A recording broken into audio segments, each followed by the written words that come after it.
신년주일 새해 첫 주일을 맞이했기 때문에 역대상 말씀 잠깐 좀 스톱하시고 오늘은 시편 139편 말씀을 근거로 해서 일상에서 코람데오라는 제목으로 말씀을 나누도록 하겠습니다. 지난 송구영신 예배 이제 끝나고 기도해드린다고 성도님들 안수기도 하고 하니까 한 2시 반 정도 된 것 같아요. 마치고 집에 가서 한숨을 자고 눈을 뜨니까 한 5시 한 반 정도 됐더라고요. 그래서 이제 진짜 새해가 시작이 됐구나 해서 우리 또 장로님 김영복 장로님 신영숙 권사님 댁에서 떡국 나눔 한다고 그래서 갔죠. 제가 1등으로 가요. 1등으로 가서 보니까 지난번에도 신방할 때 갔지만 참 멋집니다. 장로님네 13층인데 딱 올라가면 그냥 바다가 쫙 펼쳐져 있고 거기에서 이제 이렇게 떠오르는 태양이 저 다대포에 보면 모룬대라고 있지 않습니까? 거기 산으로 이렇게 딱 아주 시뻘건이 태양이 쫙 떠오르더라고요. 그걸 감상하면서 하나님이 창조하신 창조의 세계를 감상하면서 태양을 보면서 이제 맛있는 떡국을 맛있게 먹고, 근데 제가 놀란 게 있어요. 부산에 내려와서 제 나름대로도 뭐 모룬대 해돋이도 보러 가기도 하고 기장에 또 해돋이 보러 가기도 하고 했는데, 아니 신호등에 해돋이 보는 데가 있다는 걸 처음 알았어요. 그래가지고 보니까는 이제 신호 그 체육공원 있는 데서 이렇게 방파제라고 그러나요? 그게 하나 쫙 이렇게 나 있고, 하여튼 그 부영 5단지 13층에 딱 올라가서 보니까 거기에 그냥 손가락만한 사람이 막 서 있는 거예요. 왜 서 있겠습니까? 해 뜨는 거 보면서 복을 달라고 빌라고 아마 모였겠죠. 우리는 뭐 해돋이를 보면서 태양이요 복을 주시 뭐 이런 개념은 아니고요. 그냥 새해 첫 번째 뜨는 태양을 보면서 하나님의 복을 우리는 구하는 거죠. 어쨌든 믿지 않는 사람들 그냥 그 추운 날씨에 신호등에 해돋이 보러 사람들이 그렇게 많이 모이는 줄 몰랐어요. 그래서 이제 여기 명지에서 신호등으로 가다 보니까 신호대교를 건너면서부터 차가 막히기 시작하는 거네. 좌회전 치고 들어가야 되는데 거기서부터 막히기 시작하고, 하여튼 많은 사람들이 새해 복을 받겠다고, 복을 좀 달라고 그렇게 모여들고 있더라고요. 물론 뭐 믿지 않는 사람들은 태양을 보면서 그런 복을 빌지만 우리는 하나님께 복을 받아야 될 줄 믿습니다. 여러분들도 아마 저와 같은 마음일 거예요. 하나님, 이제 시작된 2025년도에 가정에도 복을 주시고, 아멘 안 하시네요. 교회에도 복을 주시고 하나님의 나라에 복을 주시고, 그런 마음이 없는 사람이 이상한 거죠. 우리 인간은요 다 복을 받으며 살아가게 창조되었기 때문에 복을 받는 게 맞습니다. 근데 엉뚱한 데 가서 복을 달라고 그러면 안 되는 거고 하나님께 복을 받아야 될 줄 믿습니다. 여러분, 올해도 하나님께서는 우리 교회, 우리 성도님들에게 10배의 복을 주실 줄 믿습니다. 그래서 하나님이 주신 주제가 코람데오라는 주제입니다. 오늘 설교 내용은 지난 송구영신 예배 때 했던 설교가 좀 중복되는 부분들이 있기 때문에 좀 이해를 하시고요. 자, 코람데오라는 뜻을 먼저 좀 모르시는 분들이 계실 것 같아서 설명을 드린다면, 코람데오라는 단어는 코람, 앞에서 라는 말과 데우스, 하나님이라는 단어 합쳐서 합성어입니다. 코람데오 그러면 하나님 앞에서라는 뜻을 가지고 있어요. 여러분, 형들에게 미움을 받고 애굽 나라로 이제 노예로 팔려가게 됩니다. 근데 거기서 하나님께 복을 받아요. 하나님의 은혜를 주셔서 가정에서도, 보디발의 가정에서도 가정 총무가 되고, 또 억울한 누명을 쓰고 감옥에 가서도 인정을 받고, 나중에는 해몽을 잘해서 이제 국무총리가 됩니다. 누구 이야기예요? 요셉의 이야기입니다. 이 요셉이 하나님께로부터 이런 은혜를 받고 복을 받은 이유가 있습니다. 물론 하나님께서 요셉이 태어나기 전서부터 그런 하나님의 은혜를 줄 것을 예비하셨기 때문에 그렇지만, 또 가만히 생각해 보면 요셉이 이런 하나님의 복을 받을 수밖에 없었던 이유를 말한다면 저는 코람데오 신앙을 가지고 있었다라고 말하고 싶은 거예요.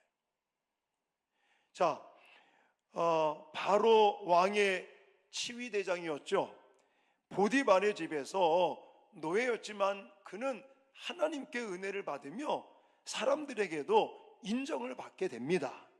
그리고 가정 총무가 되었을 뿐만이 아니라 그 집의 모든 소유를 관할할 수 있는 주관자가 되는 걸 볼 수가 있습니다.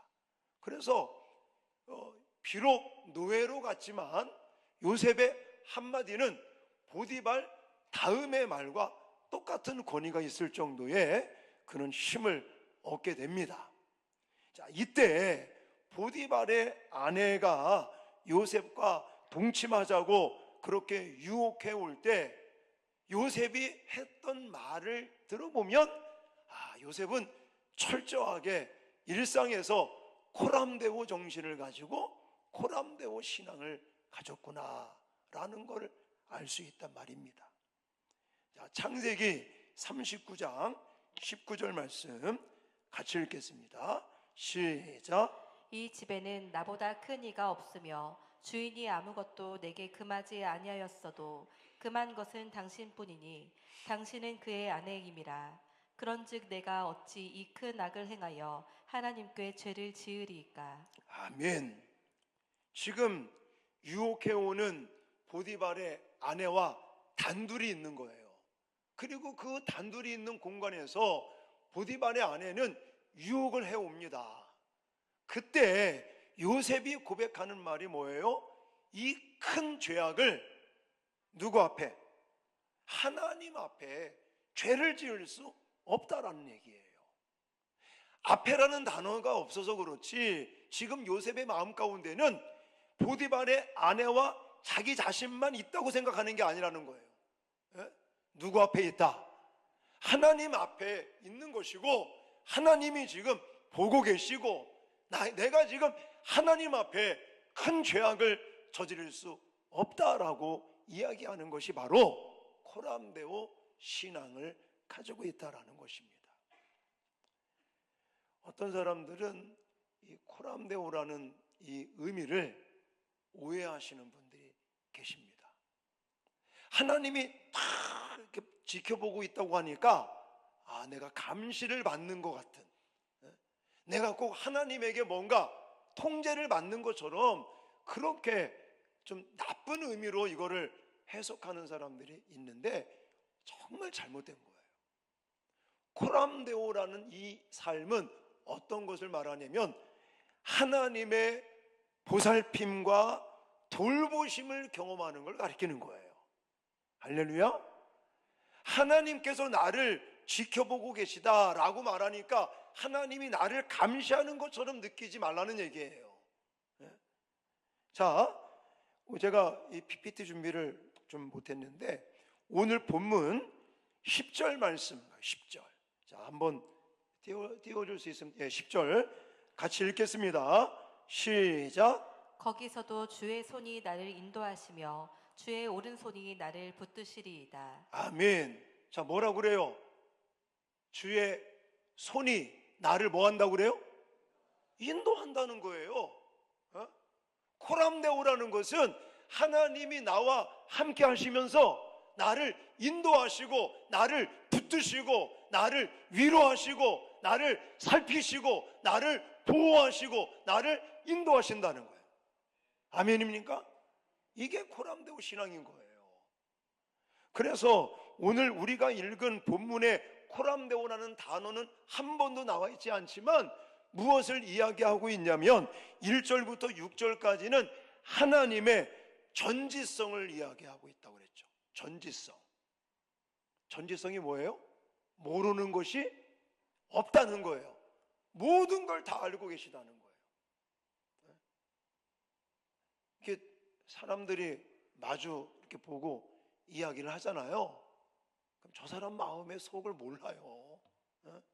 겉으로는 막 좋은 얘기, 뭐 칭찬하고 격려하고 뭐 좋은 얘기를 하는데 속으로는 나를 욕하는지 뭐는지 잘 몰라. 말하지 않으면 우리는 모르는 거예요. 근데 오늘 본문에 보시면 뭐라고 말합니까? 주께서 내가 앉고 일어섬을 아시고 멀리서도 나의 생각을 밝히 아시오며 나의 생각, 나의 말, 나의 행동, 나의 발걸음 하나하나 모르는 것이 없다는 거예요. 하나님은 나에 대해서 모든 것을 다 알고 계셔요. 그러니까 우리를 하나님 뭐 할 수 있을 것 같아요? 감시한다고 하는 것 같아요? 아니라는 거예요. 나의 어려운 문제, 내가 지금 남몰래 다른 사람 알까봐 혼자 정말 낑낑대면서 눈물 흘리고 그러는 거, 힘들고 어려운 거, 이걸 하나님은 다 알고 계시다. 할렐루야. 그래서 모든 걸 다 알고 계시는 그 하나님이 나를 위로하시고 또 나를 이끌어 주시고 또 나에게 도움을 실제적으로 주실 수 있는 분이라는 걸 내가 신뢰하고 경험하며 살아가는 것이 코람데오 신앙생활인 거예요. 아멘. 뿐만이 아닙니다. 하나님이 우리의 앉고 일어서고 한 걸음 한 걸음 발걸음 내딛는 거, 나의 생각하는 거, 내가 말하고 행동하는 우리의 모든 일상생활을 그분은 모르시는 것이 없어요. 그러니까 하나님이 나를 위로하시고 내가 지금 고통받고 어려워하는 거 동감해 주시고 또 함께 울어주시고 함께 우리에게 새 힘을 주시는 그 하나님은 내가 어디를 가든지 나와 함께 하신다는 거예요. 그래서 7절부터 12절까지는 하나님의 편재성에 대해서 이야기하고 있어요. 하나님의 편재성이 뭐냐? 하나님이 안 계신 곳이 없다는 거예요. 내가 저 하늘 높이 올라가서 거기서 자리를 펼치라도 하나님 거기도 계시고, 내가 저 땅 끝에 가서 바다에 가서 자리를 펼치라도 하나님은 거기도 계시고. 이 말은 나의 모든 행동 하나하나 또 나의 발걸음 하나하나 이 모든 것을 하나님은 아실 뿐만이 아니라 나와 함께 하시고 나와 동행하시면서 나를 위로하시고 보호하시고 인도하시고 붙드시는 그 하나님 임마누엘의 하나님이라고 말하지 않습니까? 그 하나님을 말로만 말하는 게 아닌 거예요. 마음으로만 먹는 게 아니라 실제로 나의 일상생활 속에서 그분과 동행하며 나를 위로하시고 새 힘 주시고 인도하시고 복 주시는 그분을 체험하고 경험하는 것이 바로 코람데오 생활인 것을 기억하시기 바랍니다. 올 한 해 동안 이런 코람데오의 삶을 통해서 하나님의 위로를 받으시고 하나님의 인도하심을 받으시고 하나님의 붙드시는 역사가 나타나기를 주님의 이름으로 축원합니다. 요셉이 그랬던 거잖아요. 요셉이요. 얼마나 억울했겠습니까? 저도요, 거제도만 가면 막 화가 나. 인간인지라. 얼마 전에는요, 거기에 이제 먼저 그 수완종합건설 현장 소장으로 있었던 그분이 저한테 문자를 보냈더라고요. 2달 전에 자기는 회사를 그만뒀고 현장이 어떻게 돌아가는지를 뻔히 알고 있어서 참 마음이 아프다고. 그리고 자기 그쪽에서 말도 안 되는 걸 가지고 민사를 지금 준비하고 있다고 이러면서. 어쨌든 목사님 죄송하고 잘 마무리하고 또 새롭게 건축이 잘 됐으면 좋겠다는 그런 문자가 왔거든요. 그걸 보면서도 승질이 나네요. 야, 참 기가 막히구나.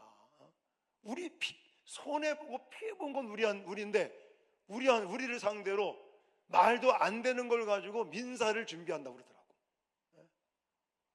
그 인간적인 생각으로는요, 정말 당장 그냥 형사 고발해가지고 어떻게 하고 싶은데 형사 고발이 안 된대. 참 법이라는 게 웃겨요. 손해보고 피해보고 약자를 보호해주는 게 법이 돼야 되는데, 우리가요 막 억울한 일 당하잖아요. 손해보잖아요. 그럼 막 화가 나요. 그거 어떻게 막 해주고 싶지, 인간적으로. 여러분, 요셉은 안 그랬겠습니까? 형들에게 미움받아 완전히 인생이 바뀌어버렸잖아요. 아버지 어머니의 사랑을 받으면서 자색 옷을 입고 다니는 그런 정말 행복하고 그런 어떤 인생을 살다가 하루아침에 뭐가 됐어요? 노예가 됐어요. 노예가. 그런 인생을 살면서 얼마나 화가 났고 얼마나 원망하고 불평하는 마음들이 있었겠습니까? 근데 성경을 연구해 보면요, 요셉은요 열심히 일해요. 내가 노예지만 노예로 지내면서도 분명히 하나님의 섭리가 있고 하나님께서 함께 하셔서 하나님이 도와주시고 하나님이 인도하시고 붙들어 주시겠다는 그런 확신에 찬 모습을 우리는 성경을 통해서 발견할 수 있습니다. 그러니까 가정 총무가 되고 단둘이 여자가 단둘이 있는 가운데 여자가 유혹을 해와도 그걸 뿌리치면서 내가 이 큰 죄를 하나님께 범할 수 없다라고 그렇게 코람데오를 외치고 있는 겁니다. 그런 코람데오 신앙을 가졌기 때문에 하나님이 복을 주신 줄 믿습니다. 저와 여러분들도 올해 코람데오 신앙, 코람데오 생활을 통해서 하나님의 복을 받는 한 해가 되시기를 주님의 이름으로 축원합니다. 코람데오의 의미는 하나님 앞에서라는 의미인데, 그것은 하나님이 우리를 감시하고 이런 개념이 아니라 하나님이 우리를 붙드시고 하나님이 우리를 인도하시고 하나님이 내가 앉고 일어서고 나의 발걸음 하나하나, 나의 생각, 나의 말, 나의 행동, 모든 것을 알고 계시는 그분이 우리와 함께 하시면서 우리를 위로하시고 우리를 붙드시고 우리를 보호하시고 살피시고 은혜 주시는 하나님인 것을 경험하는 것이 코람데오 신앙입니다. 여러분, 그래서 누가복음 12장 6절로 7절에 예수님께서 직접적으로 이렇게 말씀하셨습니다. 자, 누가복음 12장 6절로 7절 시작. 참새 5마리가 2 아사리온에 팔리는 것이 아니냐. 그러나 하나님 앞에는 그 하나도 잊어버리시는 바 되지 아니하는도다. 너희에게는 심지어 머리털까지도 다 세신 바 되었나니 두려워하지 말라. 너희는 많은 참새보다 더 귀하니라. 아멘. 여러분, 코람데오의 삶은 하나님의 보호하심, 하나님의 인도하심, 하나님께서 우리의 머리털까지도 세신 바 되시면서 아주 세밀하게 우리를 돌보시고 우리를 살피시고 우리에게 은혜 주시는 것을 확신하는 것이 코람데오의 삶입니다. 저와 여러분들이 올 한 해도 하나님 앞에서 내가 지금 생각하고 말하고 행동하는 것, 내가 지금 어려움 당하고 내가 또 때를 따라 기쁘고 즐거운 일을 겪으면서 살아가는 모든 것 하나도 잊어버린 바 되지 아니하며 우리의 모든 것을 알고 계시고 또 내가 어디를 가든지 무엇을 하든지 항상 나와 함께 하시면서 간섭하시고 은혜 주시는 하나님을 확신하고 신뢰하면서 살아가시는 저와 여러분 되시기를 주님의 이름으로 축원합니다.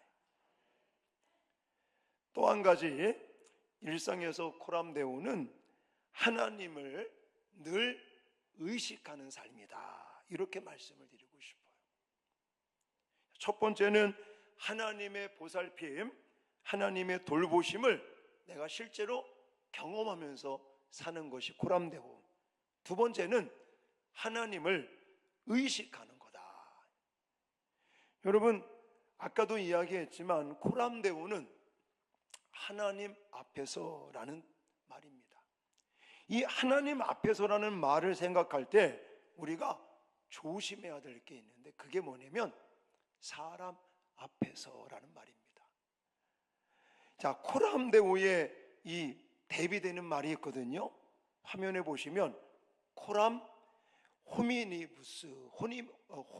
호미니부스라는 말을 씁니다. 이거는 그러니까 코람이라는 것은 앞에서라는 뜻이라고 그랬잖아요.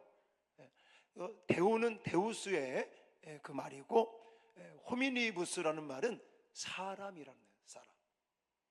그래서 휴머니즘이 나온 거죠. 자, 여러분, 코람데오를 따르는 삶은 이게 그런 거예요. 다른 사람이나 아니면 세상의 어떤 명예나 권력이나 물질, 이런 것들보다도 누구를 더 의지하는 거예요? 하나님의 뜻을 더 의지하고 하나님의 뜻을 구별하면서 하나님의 뜻을 쫓아 살아가는 것을 의미하기도 합니다. 자, 하나님께서는 바울을 통해서 하나님 앞에서 살아가는 우리들이 조심해야 될 것을 이야기하면서 무엇이라고 표현하고 있냐면 눈가림을 조심해라 라고 표현하고, 눈가림.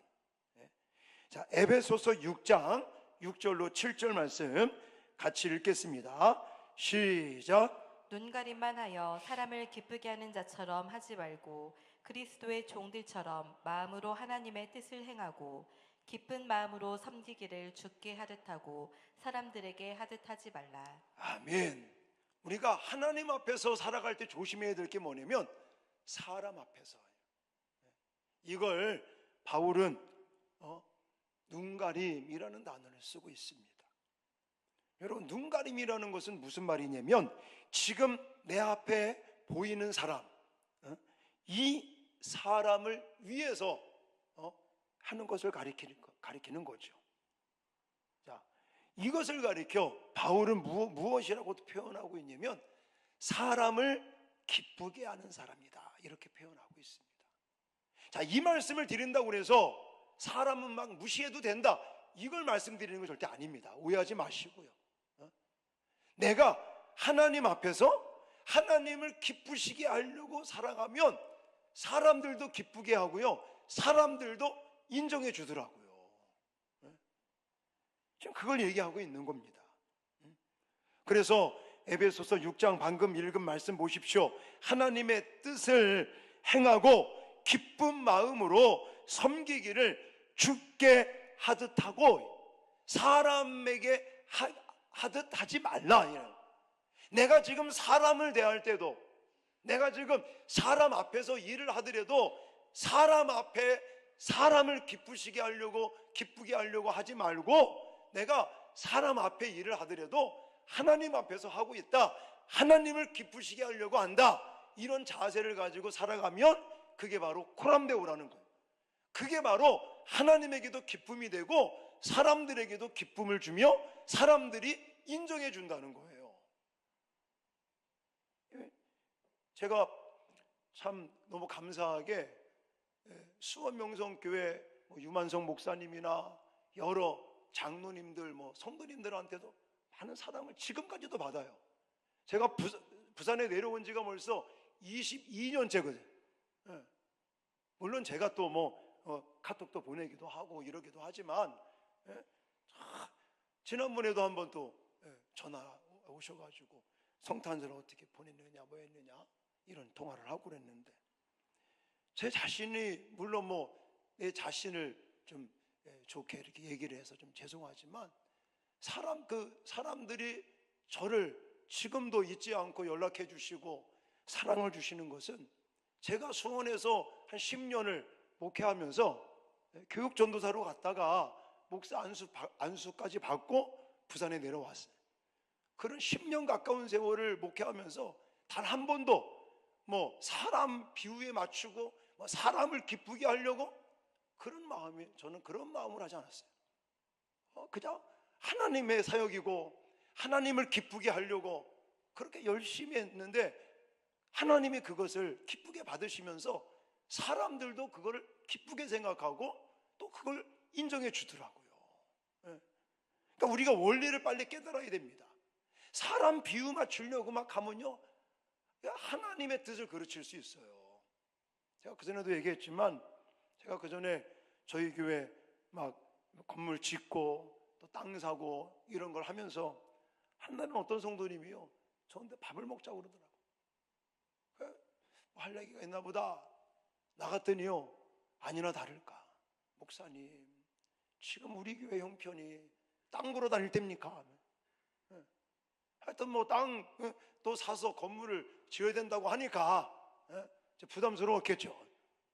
그래가지고 그분이 막 얘기를 하시더라고요. 굉장히 열심히 하시는 분이에요. 여러분, 막 예를 들어 15년 전에 11조를 100만 원씩 합니다. 뭐 새벽 예배서부터 뭐 정말 열심히 나와서 봉사하시는 분이에요. 그분이 저한테, 목사님 지금 우리 교회 형편이 뭐 땅 사서 건물 지을 지금 형편이 아니지 않습니까? 이러면서 좀 천천히 하죠, 천천히. 뭐 이러면. 네, 알겠습니다. 그랬으면요 여기까지 못 왔을 것 같아요, 제 생각에. 하나님이 그저 감동을 주시고 하나님이 은혜를 주시는 대로 사람 비유 맞추고 뭐 사람 뭐 기쁘게 하려고 하는 게 아니라 그저 하나님에게 초점을 맞추고 그냥 하나님을 기쁘시게 해야겠다, 그런 마음으로 목회를 하니까 하나님이 은혜를 주시는 줄 믿습니다. 사람들도 많이 인정해 주시더라고요. 그런 이야기가 있어요. 제가 책을 읽다 보니까 어느 수도원에 이제 학생들이 여러 명 있었고, 그 중에 한 분은 좀 이 지적으로 약간 이제 지능이 좀 이렇게 떨어지는 그런 학생이 있었는데, 유독 원장님이 그 학생만을 그렇게 좋아하는 거예요. 그래서 한날은 학생들이 데모를 했어요. 아니 원장님, 불만 있습니다. 왜 그 학생만 좋아합니까? 아니다, 내가 학생들을 다 좋아하는데 이 학생만이 특별한 게 있다. 그걸 내가 뭔지 가르쳐 주겠다.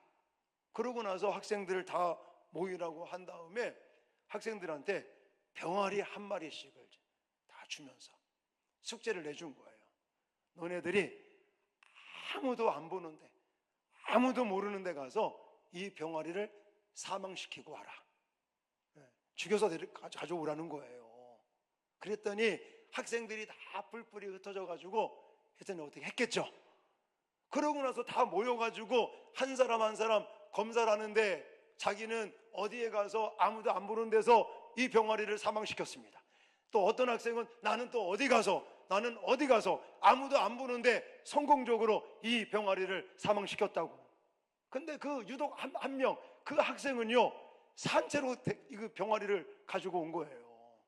그러면서 하는 얘기가 뭐겠습니까? 자기가 아무도 안 보는 데 가서 이 병아리를 죽이려고 딱 하면 보고 계시대. 또 다른 곳에 가서 또 아무도 안 보겠지, 그러고 나서 병아리를 사망시키려고 딱 하니까 또 보고 계시더래.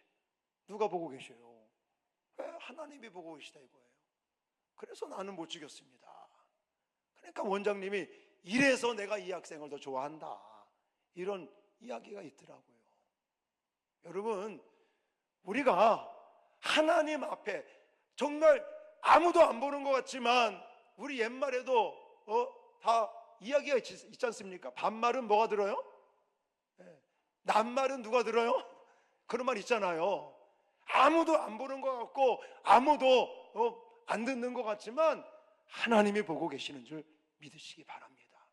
그래서 우리는 하나님 앞에 하나님을 기쁘시게 하려고 거기에 초점을 맞추고 하나님을 의식하면서 늘 살아가면 하나님께서 우리에게 인정해 주시고 복을 주시고, 하나님뿐만이 아니라 우리의 이웃들도 우리를 인정해 주는 것을 꼭 기억하시기 바랍니다.